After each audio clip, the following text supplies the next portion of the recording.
All right, welcome back. Well, we saw a lot of storms roll through our area over the weekend. Unfortunately, we're no stranger to tornadoes and severe weather. We know a lot of you have survived some really frightening moments from these storms.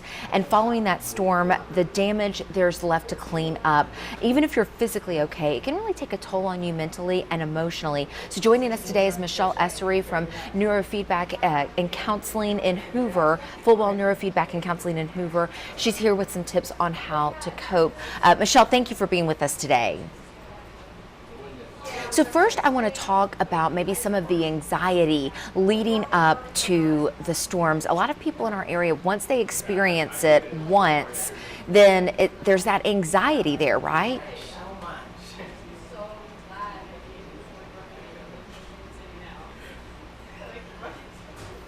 Thank you and I have talked about this before when I've been on here, but our nervous system is designed to keep us safe. And so once we've experienced something that has been dangerous or has felt unsafe, our nervous system is aware that a similar situation makes us feel a similar way. Does that make sense? So we have fear about that.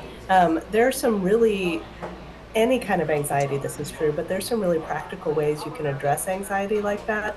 Really simple things like focusing on what is present or around you, focusing on the things that you're grateful for. You can talking to other people can be really helpful.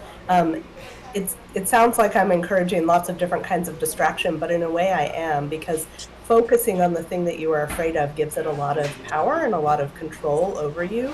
And even trying to forget about it, like saying to yourself, I'm just not going to think about that, really isn't very successful at making it go away, especially when you're watching the news and you do have to be aware of what's happening. So giving yourself other things to focus on or do, or other people to talk to, can be really helpful in preventing that kind of buildup of anxiety.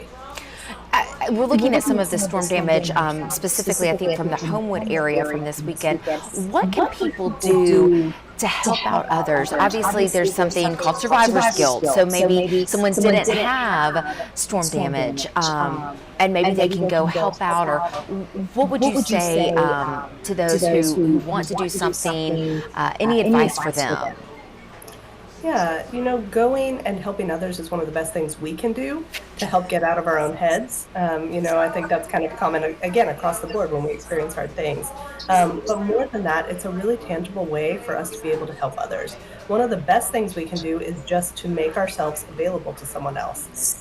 Sometimes all they need is to talk about it, to share the story of it.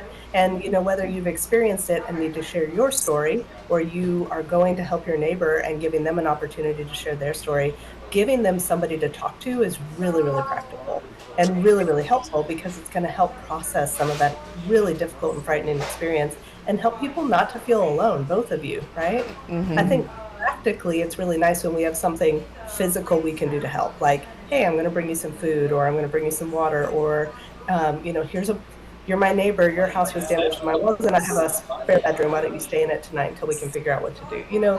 Something like that. It's very practical, whether it's a simple thing like a water bottle or something more significant like a place to stay for the night. You're still helping somebody in a tangible way, and that can be really meaningful in the midst of something, especially when things are damaged, when things are gone, when people are afraid. Having Yeah. somebody help them is really meaningful. And they're having to go through what's left. I mean, they've lost maybe family heirlooms or pictures, and a lot of it's pretty emotional as they're going through this. So whatever we can do to help, I know you gave some great advice and some great tips there. Michelle, we want to thank you for being with us today, sharing that and talking through this with us. We certainly appreciate you being with us today. Absolutely. Glad to be here, Claire.